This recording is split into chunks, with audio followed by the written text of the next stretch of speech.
Hai geng, apa kabar kalian semua? Semoga kalian dalam keadaan sehat selalu. Kali ini film gue akan menceritakan alur cerita dari film Paradise Cove yang tayang pada Februari 2021 kemarin. Film ini menceritakan tentang pasangan baru yang memutuskan menempati rumah peninggalan ibunya di pinggir pantai Malibu, California.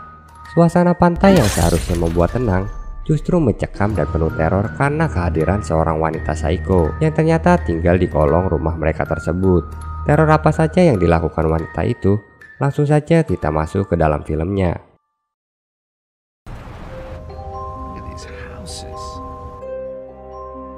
Film diawali perjalanan sepasang suami istri bernama Knox dan Tracy bersama seekor anjingnya Gary untuk pindah menempati rumah peninggalan ibu dari Knox.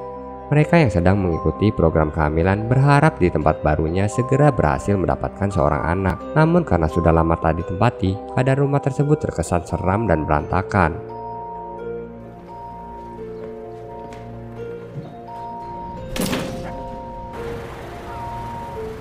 Di siang itu juga mereka pun mulai membereskan barang-barang yang sudah tak terpakai di rumah itu.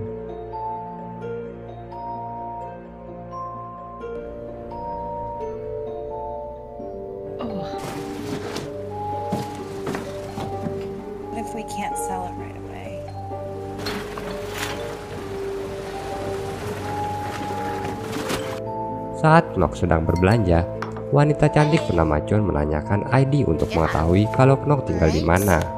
Saat John melihat ID Knox yang tinggal di Paradise Cove, ia menanyakan apakah Knox sudah bertemu dengan Bree. Ia pun menjawab ia tak mengenalnya.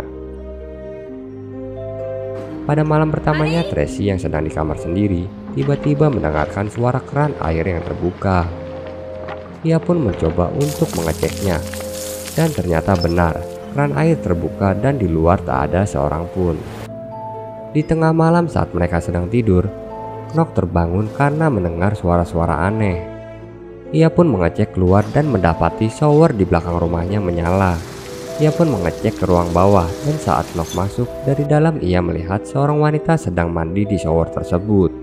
Horor sih, tapi itu bukan setan ya gengs. Wanita tua itu bernama Bree. Dan ternyata ia sudah lama tinggal di ruang bawah rumah tersebut. Malam itu Knox pun menghubungi polisi untuk melaporkan Bree karena memasuki halaman rumahnya. Namun polisi tersebut justru tak menanggapi laporannya karena ia mengenal sosok Bree yang sudah lama dan tidak akan mau meninggalkan tempat tersebut. Terlebih di kota itu memberikan akses bebas kepada semua tunawisma dari sebagian penduduknya. Keesokan paginya, Knox menghampiri Bree untuk berbicara agar ia mau pergi dari ruang bawah rumahnya. Ia pun memberikan uang kepada Bree agar ia mencari tempat tinggal baru yang layak.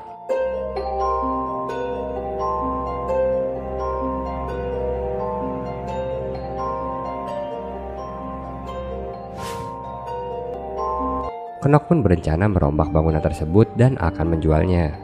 Ia pun bersama arsiteknya Cliff datang ke kantor inspektur untuk membuat izin merenovasi rumahnya tersebut. Namun proposal tersebut ternyata ditolak mentah-mentah. Dan akhirnya Knox pun berencana tetap merenovasi rumahnya meski tanpa adanya surat izin. Cliff pun yang diiming-imingi bayaran tinggi dari Knox setuju dan menyanggupi pekerjaan tersebut. Di sisi lain, Tracy kaget setelah melihat Bree ternyata berada di dalam rumahnya. Tracy yang ketakutan segera mengambil Gary dari genggaman Bree. Ia pun mengatakan kalau suaminya akan segera pulang. Bree pun keluar dan mengatakan kalau ia adalah orang baik tak seperti mertuanya yang kasar dan rumahnya telah direbut olehnya. Di sini kita bisa menyimpulkan kalau Bree mengenal sosok ibu dari Knox dan rumah tersebut ternyata dulunya adalah milik Bree. Tracy pun yang merasa resah memberitahu Knox agar ia menelpon polisi kembali. Namun di sini Knox tak akan menelpon polisi karena ia akan melakukan renovasi rumahnya tanpa izin dan kedatangan polisi dapat mengacaukannya. Dan pekerjaan pun dimulai.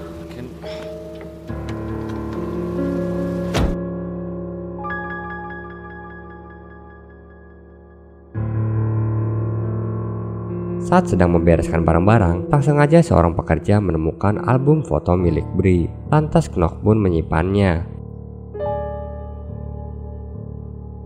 Ternyata Tracy tak sengaja melihat Bree di sebuah toko sedang menghabiskan semua uang yang diberikan Knox kemarin. Saat keluar toko, tiba-tiba Bree menabrakkan troli belanjaannya ke sebuah mobil yang sedang terparkir. Ternyata mobil itu milik John. John yang tahu kalau itu adalah kelakuan dari Bree, ia pun segera menemuinya. John pun tak marah dan justru ia ingin membantu Bree menyembuhkan dirinya. You want to fix something? I can't do anything if you're not gonna help yourself, Bree. Bree pun memeluknya dan menusukkan pisau ke arah John. Di sini mulai terlihat Bree adalah seorang wanita yang mengalami gangguan psikologis atau kita sebut saja psikopat.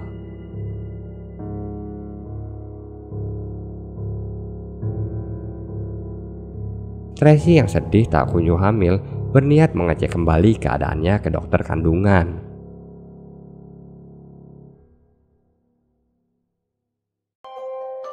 Kandang Gary yang tak terkunci membuatnya melarikan diri keluar dan tak sengaja menghampiri Bree.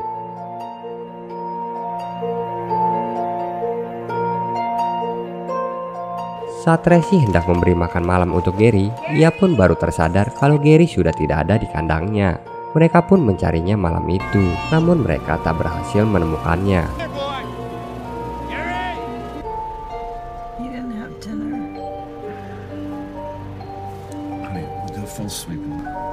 Keesokan paginya Tracy masih berusaha menempelkan brosur yang berisi foto Gary.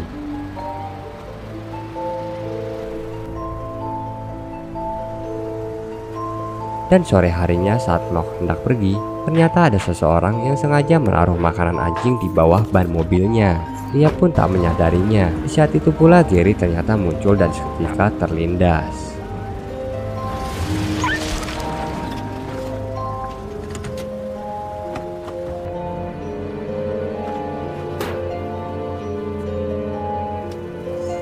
Tracy yang mengetahui hal tersebut sangat merasa terpukul kehilangan Gary. Malam harinya seperti biasa, tidur mereka selalu terganggu oleh keberadaan Bree. Knox pun memutuskan untuk menghampiri Bree di bawah, dan ternyata Bree sedang berpesta alkohol bersama teman-temannya. Lantas Knox pun berusaha mengusir mereka, namun terjadi perdebatan yang untungnya tak menimbulkan perkelahian. Okay, easy, my brother. Bye, lover boy. Stealing my husband. Keesokannya Griff diminta untuk memperingati Bree agar tak mengganggu proses renovasi di rumah itu. Namun Bree yang tahu kalau pekerjaan Griff ilegal mengancam akan melaporkan ke inspektur. Bree pun justru makin berulah. Ia sengaja menendang tangga yang sedang digunakan salah satu pekerja yang mengakibatkan pekerja tersebut terjatuh.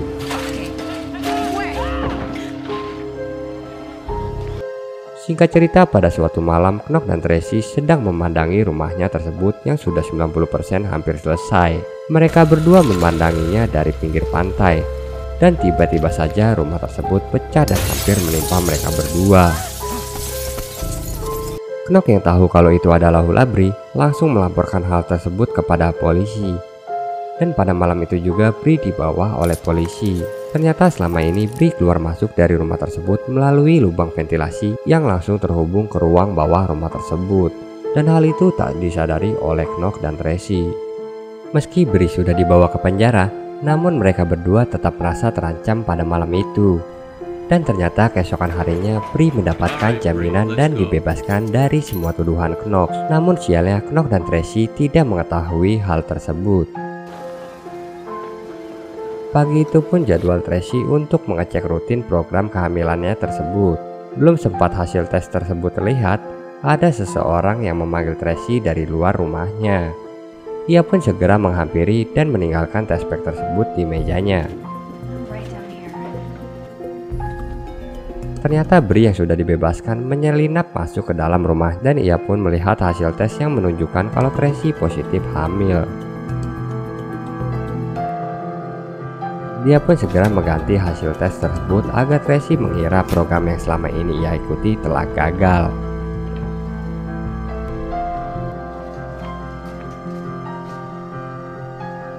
Di sisi lain, Knox sedang pergi mengambil uang ke bank untuk melunasi sisa pembayaran rekannya Griff.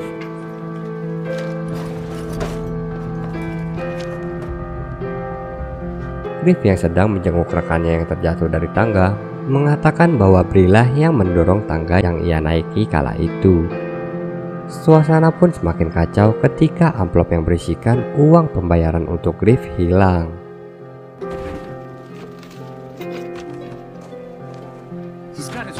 Dan ternyata Brie sudah mengambil uang itu dan membakarnya di depan rumah Knox.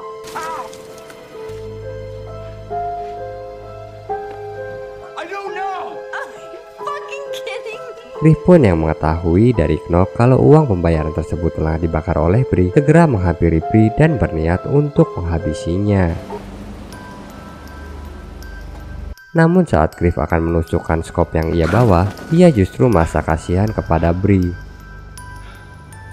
Dan tak diduga saat ia lengah, Brie pun memukul kepala Griff dengan sebuah palu. Griff pun seketika koit dan tak ada yang mengetahuinya. Keesokan harinya tiba-tiba rumah Knox didatangi oleh inspektur. Ternyata Brie yang sudah melaporkannya. Knox pun tertangkap basah sudah merenovasi bangunan tersebut tanpa izin. Knox pun berusaha untuk memberi uang suap kepadanya. Namun inspektur menolaknya dan meminta Knox untuk membongkarnya kembali dalam waktu 2 minggu. Di saat itu juga Tracy merasa kesakitan di bagian perutnya. Knox pun yang khawatir segera membawa Tracy ke rumah sakit. Dan di sana dokter mengatakan kalau ia ternyata sudah keguguran kandungannya karena meminum teh kesuburan terus-menerus. Tracy pun yang tidak mengetahui kalau ia sedang hamil, merasa sangat depresi atas semua kejadian di rumah itu.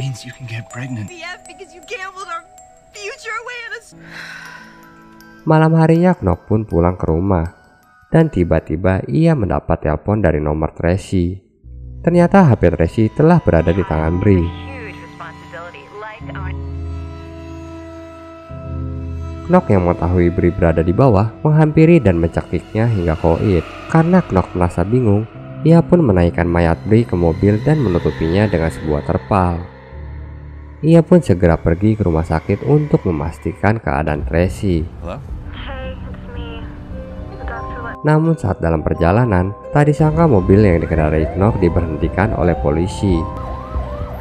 Polisi itu mengatakan kalau penutup bagasinya tak diikat dan ia menanyakan apa yang Knox bawa di dalam terpal tersebut. Dengan tenang Knox pun menjawab ia hanya membawa peralatan bangunannya. Namun sialnya polisi tersebut tetap akan memeriksa bagasi tersebut.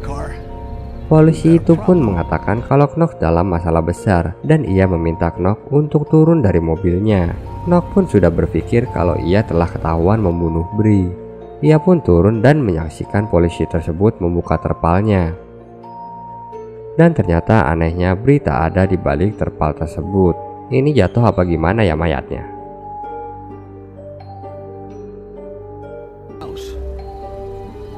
Namun kacaunya Knox tetap dibawa polisi tersebut karena ia telah diduga membunuh rekannya Griff. Saat di kantor polisi, Knox yang sedang dalam interogasi, ia meminta agar polisi menggunakan alat detektor kebohongan. Dan cara itu pun berhasil. Knox pun dibebaskan dari tuduhan. Ia pun segera menelpon istrinya. Dan ternyata Tracy sudah berada di rumah. Knox yang takut keadaan Tracy terancam, memberitahu agar ia segera mengunci pintu rumahnya. Dan benar saja, ternyata Brie belum koit saat dicekik oleh Knox. Sesampainya di rumah, Knox yang curiga karena pintu rumahnya tak terkunci, ia pun segera menurunkan saklar listriknya tersebut. Saat ia hendak masuk ke dalam kamar, ternyata Tracy sedang disiksa Brie dan teman-temannya. Di sana Knox pun terlibat perkelahian yang menegangkan.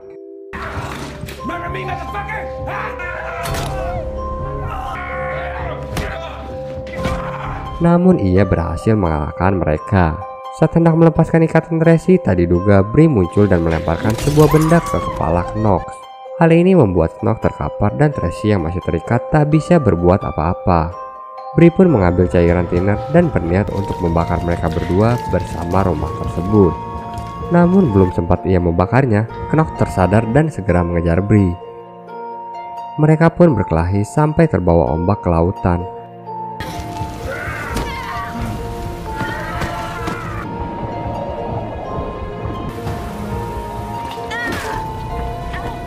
Dan akhirnya Knock berhasil membunuh Bree dengan cara membenturkan tubuhnya ke batu karang. Di akhir adegan, Tracy yang ternyata selamat dari kebakaran rumah tersebut menunggu Knock di bibir pantai. Dan cerita pun selesai dengan kematian Bree. Sekian alur cerita Paradise Cove. Sampai jumpa di film selanjutnya. Salam hangat dari film gue. See you.